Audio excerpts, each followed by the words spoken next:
Hey guys, and welcome back to How to Guide. In this tutorial, we're gonna look at how to undelete your post in Craigslist. Now let's begin. Well, as you can see, I have already logged into my account. In case you have not, do log in. Initially, what I would like to do is simply go to accounts. The button's right here, just next to post. I'm gonna click on it right now. From right here, as you can see, I have deleted some posts. And let's just say we want to undelete them right now.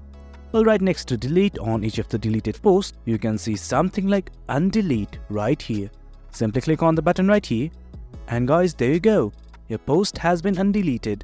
I'm going to do the same for the next post as well. I'm just gonna hit on undelete. And guys, that's it. That's how you undelete your post in Craigslist. It's quite easy.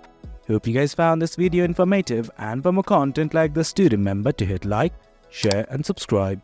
Your support fuels us. Until next time, thank you.